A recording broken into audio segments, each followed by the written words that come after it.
Alors ça fait maintenant quelques mois, même une année je crois, qu'on a commencé à étudier l'évangile de Jean, en 2021. On est presque à la fin, on arrive sur la fin et j'aimerais reprendre cet évangile de Jean. Nous en sommes au chapitre 19, à la fin du chapitre 19. La dernière fois, nous avions vu la mort de Jésus-Christ, son agonie sur la croix, sa crucifixion. Jean explique en détail comment ça s'est passé, comment il a souffert pour nos péchés et comment il a rendu l'esprit. Il est mort. Donc nous nous étions arrêtés sur le verset 30 du chapitre 19, donc où il dit, quand Jésus eut pris le vinaigre, il dit, tout est accompli. Et baissant la tête, il rendit l'esprit. Donc ça y est, notre Seigneur vient d'accomplir ce pourquoi il était venu sur la terre. Jésus est pendu sur le bois, son cœur s'est arrêté de battre. Et donc nous allons lire la suite, Jean 19, versets 31 à 42. Dans la crainte que les corps ne restent sur la croix pendant le sabbat, car c'était la préparation, et ce jour de sabbat était un grand jour, les Juifs demandèrent à Pilate qu'on rompe les jambes aux crucifiés et qu'on les enlève.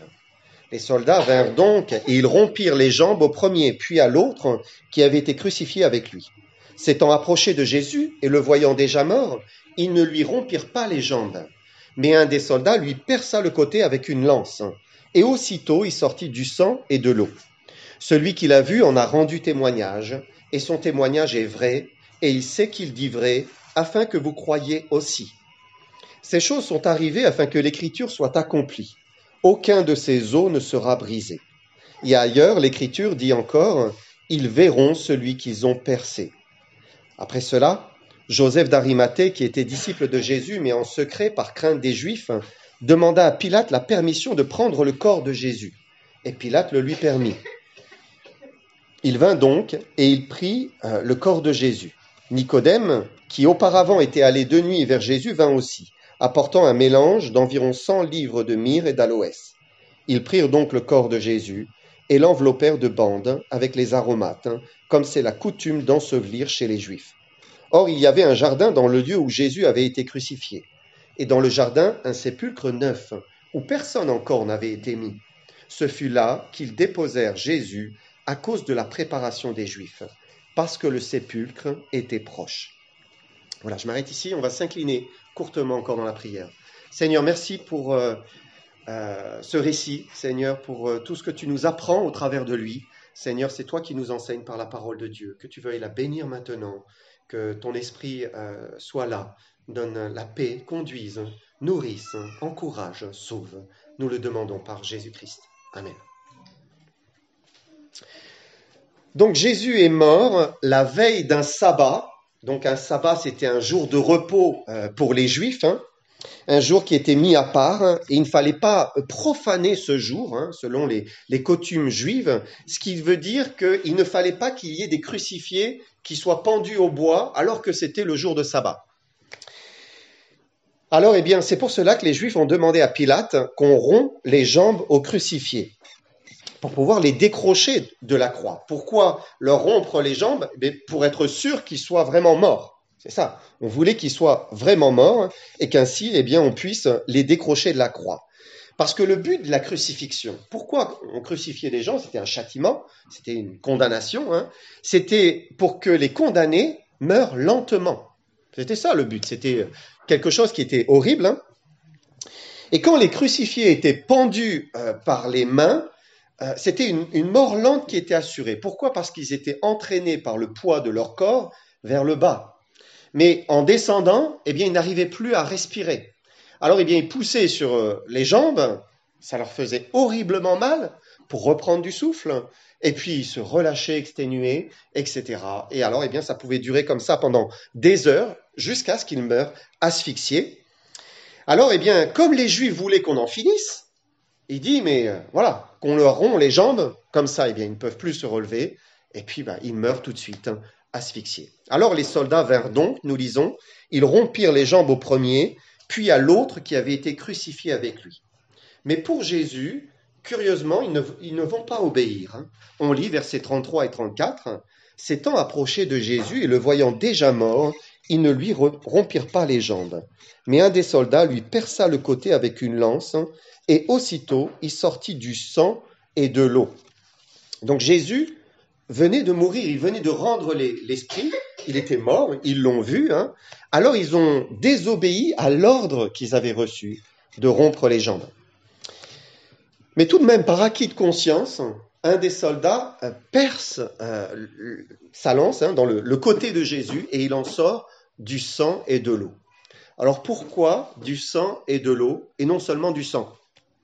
En fait, en faisant des recherches, eh bien, on s'aperçoit que ce que Jésus était en train de subir, alors c'est un terme de médecine, je ne suis pas médecin, hein, mais donc ça s'appelle choc hypovolémique.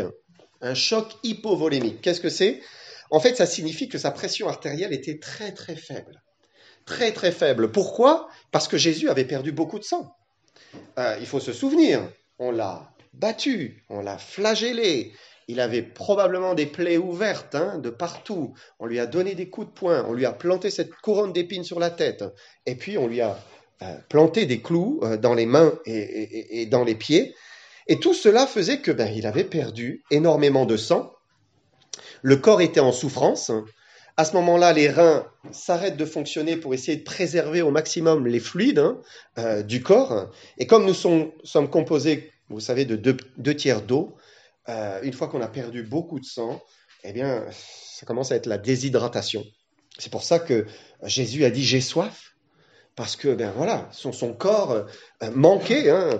Et à ce moment-là, il y a un phénomène qui se produit. Donc, c'est que les liquides, les fluides qui restent, ils vont s'accumuler autour du cœur et des poumons.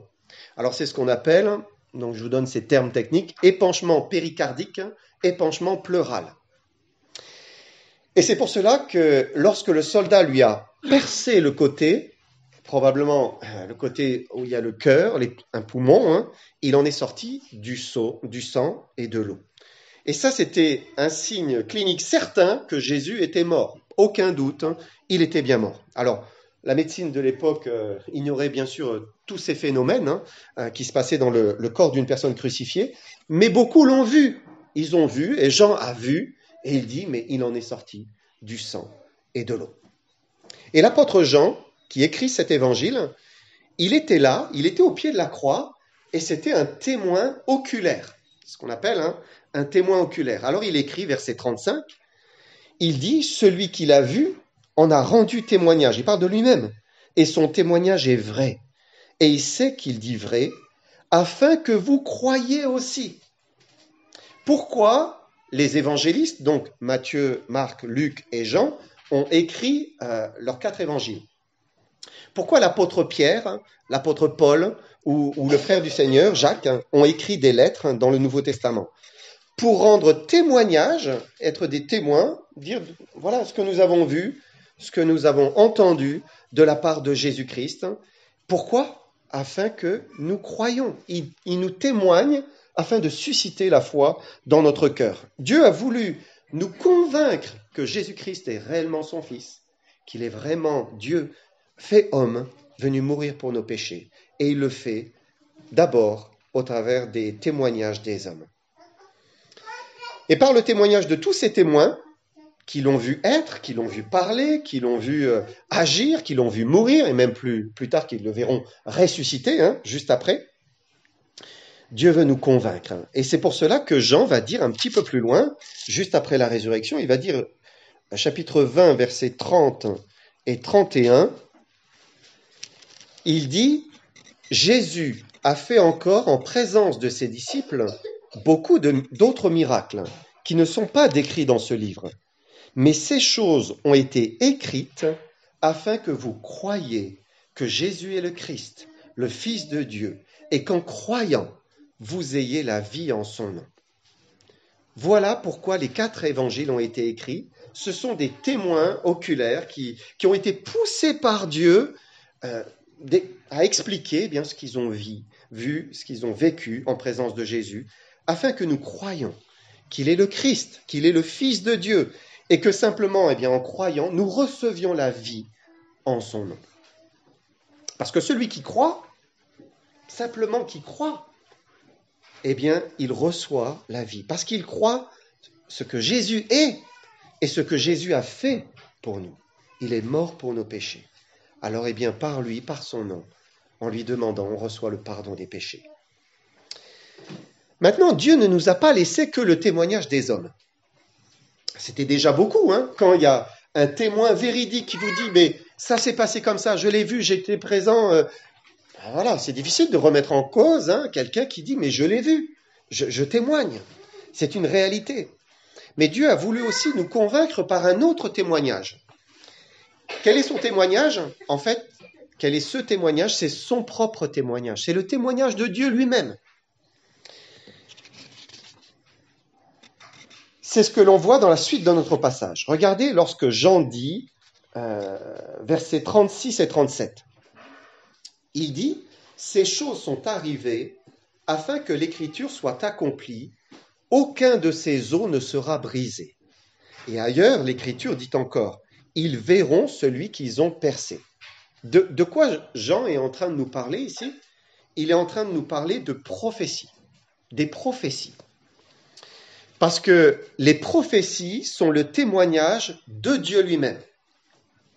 Et Jean nous dit que tout ce qui s'est passé s'est produit afin que l'écriture, la parole de Dieu, soit accomplie. Donc quand il dit l'écriture, en fait, il est en train de parler de l'Ancien Testament, c'est-à-dire de tout ce que les prophètes ont dit avant Jésus-Christ.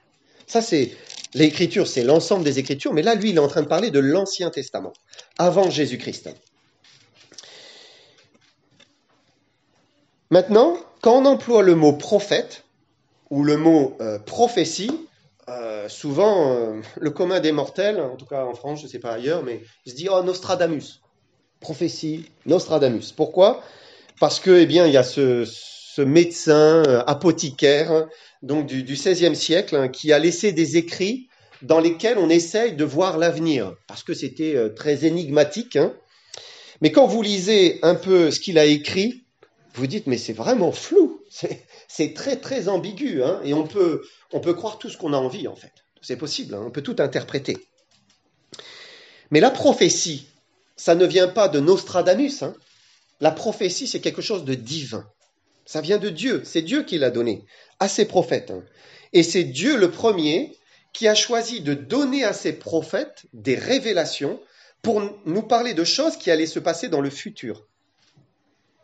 À l'avance, il a dit les choses. Et j'aimerais qu'on prenne un passage d'Ésaïe, Ésaïe 46, qui l'explique très bien.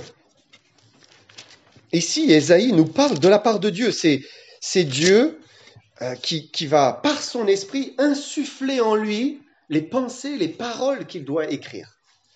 C'est le souffle de Dieu. C'est ce qu'on appelle l'inspiration. Dieu pousse par son esprit et la personne va se mettre à écrire, à parler de la part de Dieu. Et là, c'est Dieu qui parle au travers d'Ésaïe. Ésaïe 46, versets 9 à 11. « Souvenez-vous de ce qui s'est passé dès les temps anciens, car je suis Dieu et il n'y en a point d'autre. Je suis Dieu et nul n'est semblable à moi. J'annonce dès le commencement ce qui doit arriver et longtemps d'avance ce qui n'est pas encore accompli. Je dis, mes arrêts subsisteront et j'exécuterai toute ma volonté. C'est moi qui appelle de l'Orient un oiseau de proie, d'une terre lointaine un homme pour accomplir mes desseins. Je l'ai dit et je le réaliserai, je l'ai conçu, je l'exécuterai. » Donc Dieu a choisi de nous rendre témoignage par la prophétie et donc en nous annonçant des choses futures, et il le fait dans la Bible comme nul autre pareil. Il dit longtemps à l'avance ce qui va s'accomplir, et puis quand vient le moment, il le fait, il l'exécute devant nos yeux, et personne ne peut le faire avec une telle précision. Vous savez, parfois vous tournez la radio, tombez sur l'horoscope, ou bien vous ouvrez un journal, l'horoscope. L'horoscope et les astrologues vous donnent toujours des possibilités à choix multiples, des réponses à choix multiples. C'est tellement assez vague et assez large pour que chacun y trouve son compte, et qu'on puisse dire ah oui, ça me parle forcément. Et là, on devient très vigilant à sa journée, à ce qui va se passer. Mais Dieu n'est pas comme cela. Dieu n'est pas comme cela. Les prophéties de la Bible, c'est pas peut-être bien que oui, peut-être bien que non. Non. C'est quand Dieu dit une chose, eh bien, c'est par autorité. Voilà comment ça va se passer. Et ça se réalise. Il le fait. L'apôtre Jean dit, si on revient dans Jean 19, verset 36, il dit « Ces choses sont arrivées afin que l'écriture soit accomplie. Aucun de ces os ne sera brisé. » Donc, c'était quelque chose qui devait arriver, le fait que ce soldat ne lui brise pas les jambes, parce que c'était annoncé, c'était prophétisé. Quand vous allez dans l'Ancien Testament, et vous lisez l'Ancien Testament, vous allez, par exemple, vous pouvez revenir sur l'histoire du peuple juif à la sortie d'Égypte. Si vous avez vu les 10 commandements, ça doit vous parler. Donc, les Juifs ont été pendant un moment prisonniers en Égypte, ils étaient esclaves, et Dieu est venu les délivrer par le biais de Moïse. Vous pouvez lire cela dans l'Exode. Et cette sortie de l'Égypte, ça s'appelle la Pâque. C'est ça l'origine de la Pâque. La Pâque, c'est ça, la sortie d'Égypte. Et à ce moment-là, Dieu avait dit, vous allez prendre un agneau, vous allez l'offrir en sacrifice. Le sang va couler, vous allez prendre le sang, et vous allez en mettre sur les poteaux de votre porte, sur le linteau de votre porte.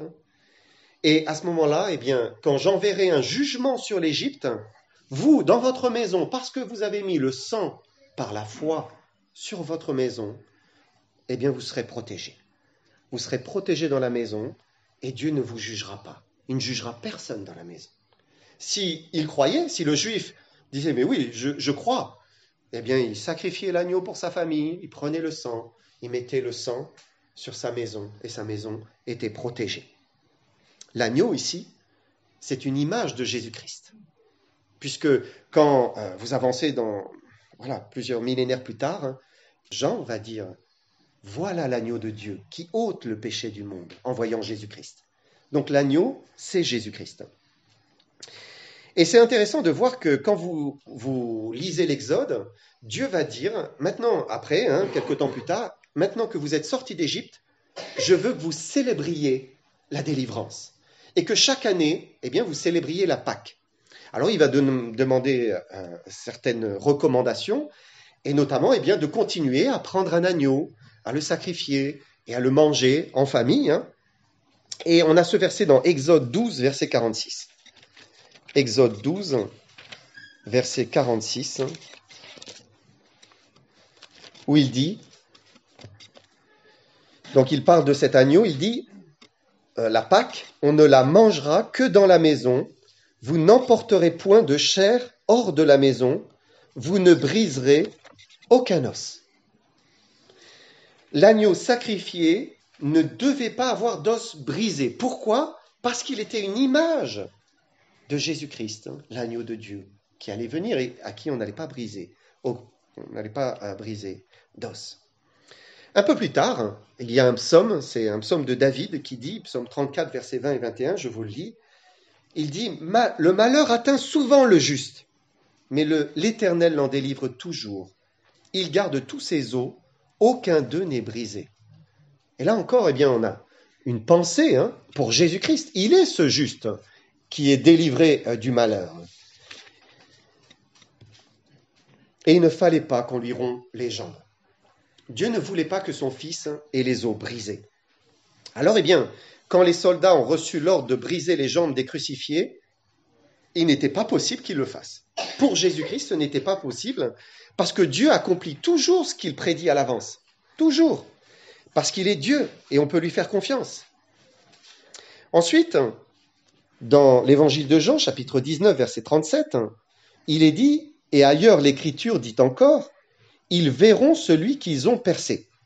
Donc là encore, c'est une prophétie qui nous parle du Messie qui est percé, l'envoyé de Dieu qui est percé, et donc il fallait qu'on perce Jésus. Et c'est là où on voit la souveraineté de Dieu.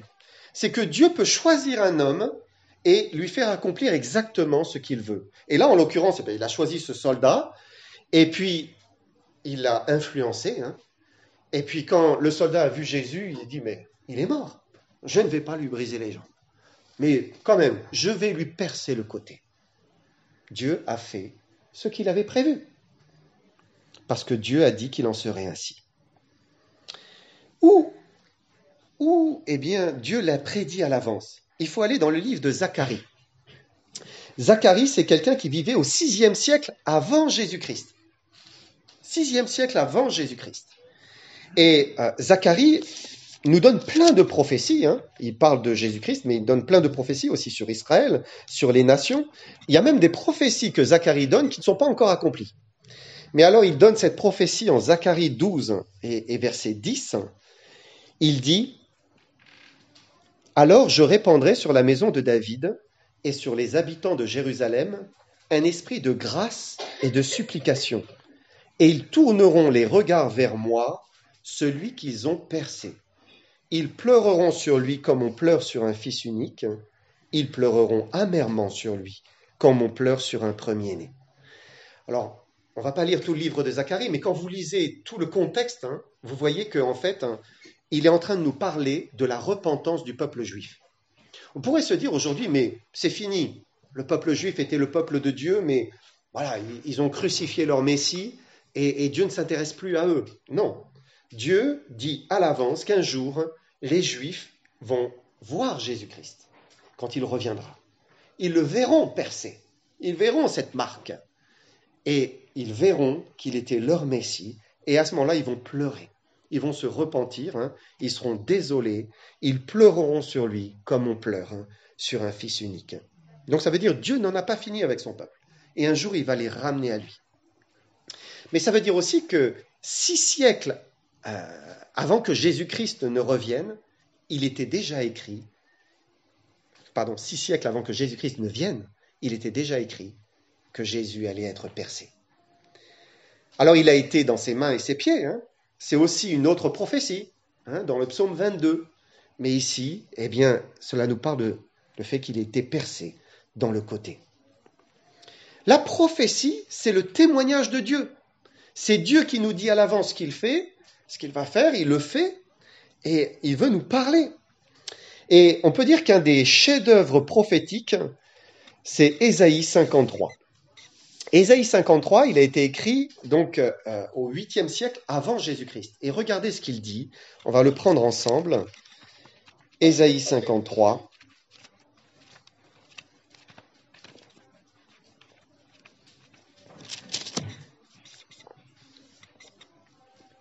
On va lire les versets 1 à 8.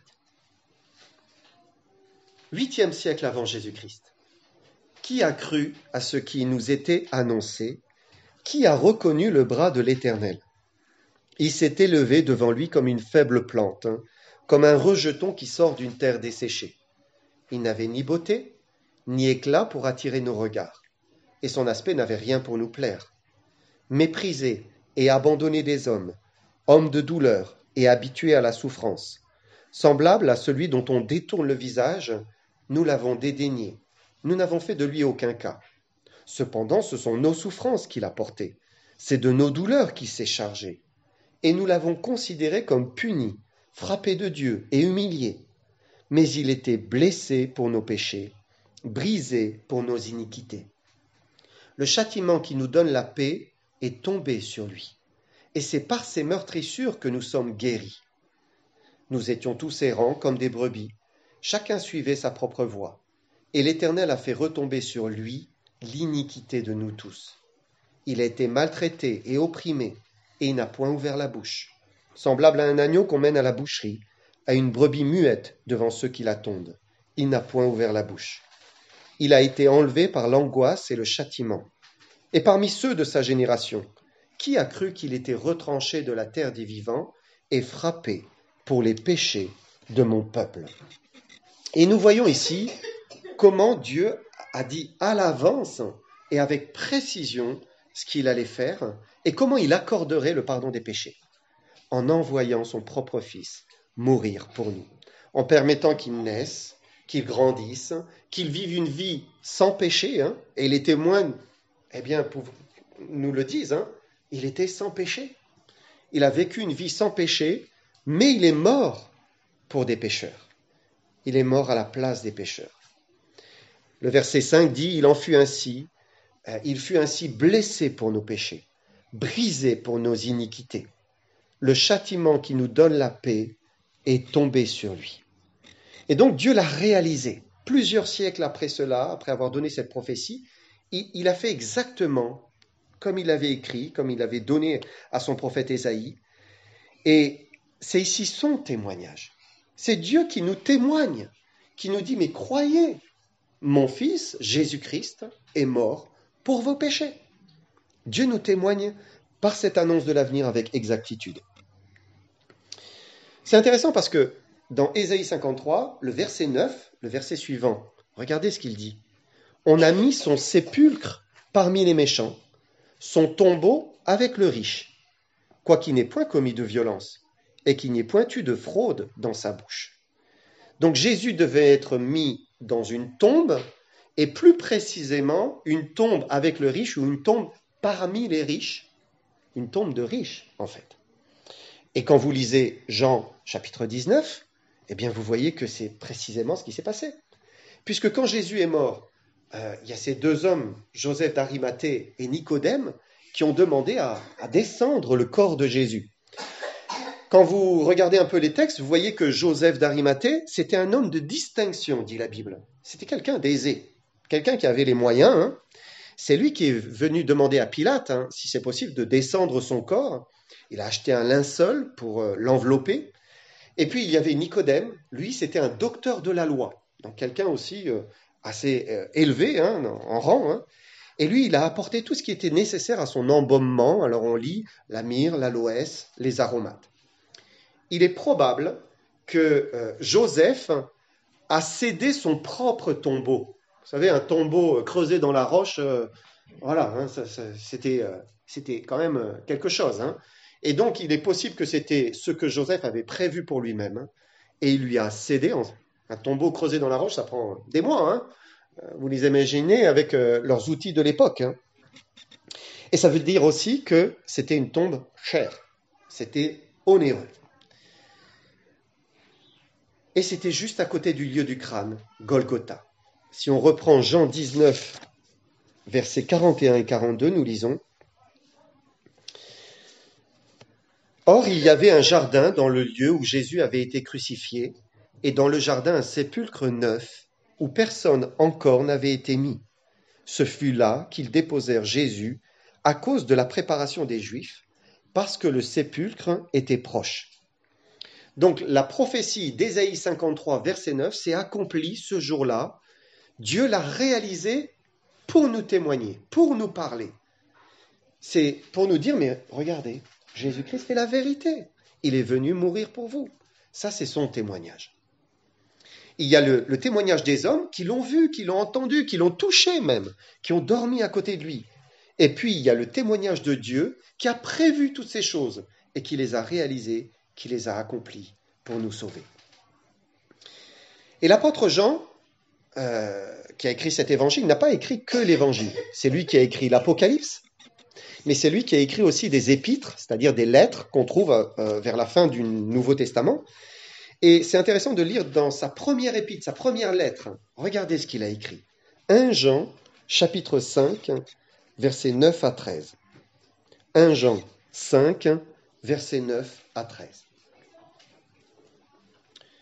Il dit, « Si nous recevons le témoignage des hommes, le témoignage de Dieu est plus grand, car le témoignage de Dieu consiste en ce qu'il a rendu témoignage à son Fils. Celui qui croit au Fils de Dieu a ce témoignage en lui-même. Celui qui ne croit pas Dieu le fait menteur, puisqu'il ne croit pas au témoignage que Dieu a rendu à son Fils. Et voici ce témoignage, c'est que Dieu nous a donné la vie éternelle, et que cette vie est dans son Fils. Celui qui a le Fils a la vie. Celui qui n'a pas le Fils de Dieu n'a pas la vie. Je vous ai écrit ces choses afin que vous sachiez que vous avez la vie éternelle, vous qui croyez au nom du Fils de Dieu. » Et la Bible, elle n'a pas été écrite pour être un beau livre sur une étagère.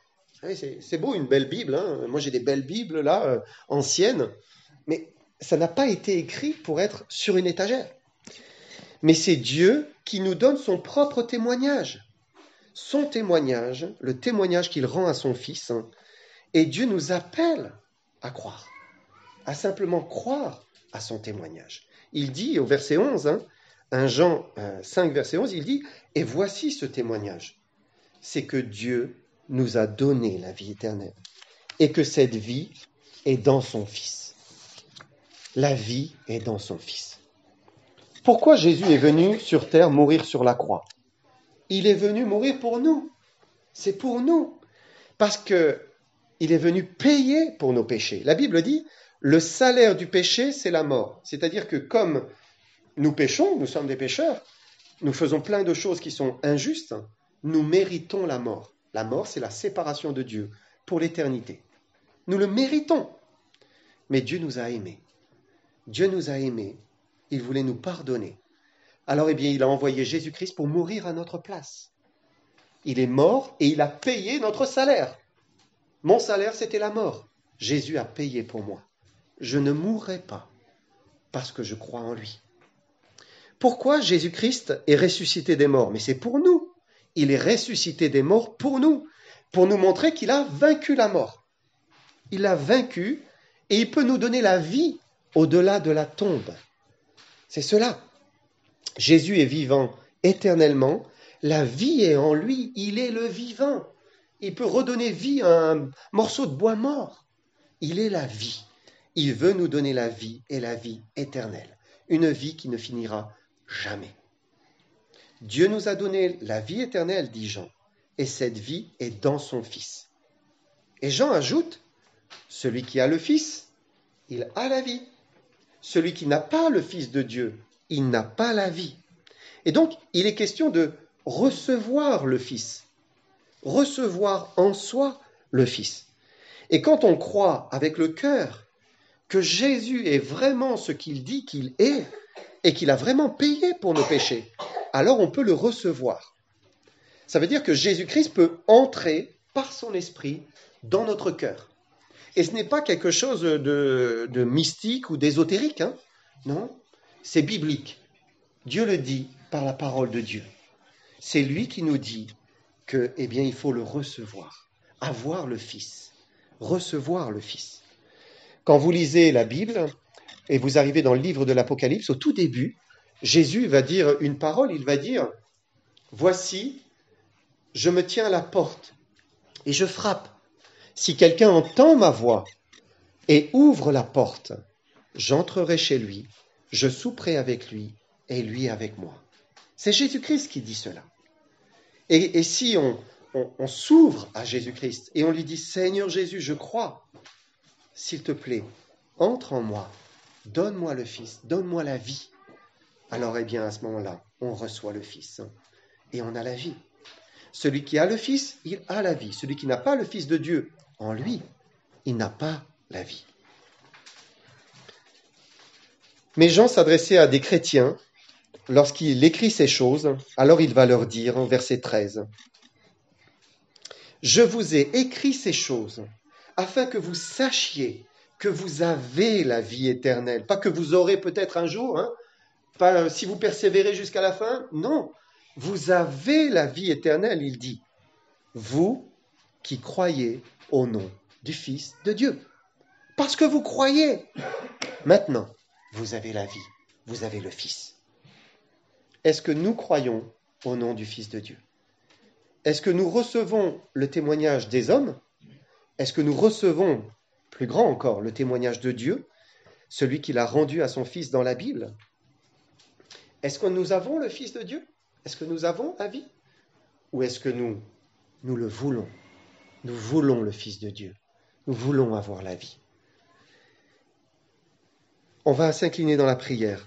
Et si ce matin vous voulez recevoir Jésus-Christ dans votre cœur, parce que vous croyez qu'il est mort pour vos péchés, alors je vous invite à fermer vos yeux et à dire dans votre cœur, à lui dire, Seigneur Jésus, je reçois ton témoignage. Je crois que tu as envoyé ton Fils, Jésus-Christ. Seigneur Dieu, je reçois ce témoignage et je crois que tu es mort pour mes péchés. te demande de me pardonner. Je te demande d'entrer dans mon cœur et de sauver mon âme, de me donner le Fils, de me donner la vie. Seigneur, sauve-moi maintenant. Je te le demande. Amen. Amen. Je ne sais pas si vous avez remarqué, mais dans le passage que nous avons lu tout à l'heure, en Jean 19, verset 38, il est dit que Joseph d'Arimathée, qui était un disciple de Jésus, l'était en secret par crainte des Juifs. C'était quelqu'un d'éminent, d'important, de riche. Il croyait finalement, mais il a tenu sa foi cachée, secrète. Elle était comme dans l'ombre. Il avait peur de l'afficher. Et puis, on lit aussi Nicodème. Curieusement, Nicodème, lui, verset 39, il est dit qu'auparavant était allé de nuit vers Jésus. Donc Nicodème était intéressé, il avait entendu parler de Jésus, de tout ce qu'il faisait. Il a commencé à croire. Alors il est allé le voir, il lui a posé des questions, mais de nuit. Lui aussi, il avait peur. Peur que les autres Juifs le voient, et voilà, peur d'afficher sa foi. C'était des hommes, voilà. Mais ils avaient peur. Qu'est-ce qu'ils ont fait ce jour-là? Eh bien, ce jour-là, tous les deux sont allés décrocher Jésus de la croix. Ça veut dire devant tout le monde. Parce qu'il y avait du monde. Il y avait les chefs religieux qui attendaient sa mort impatiemment. Et qui se réjouissaient. Il y avait la foule. Il y avait du monde qui était là. Et ils sont allés demander à Pilate. Et courageusement, ils ont mis une échelle.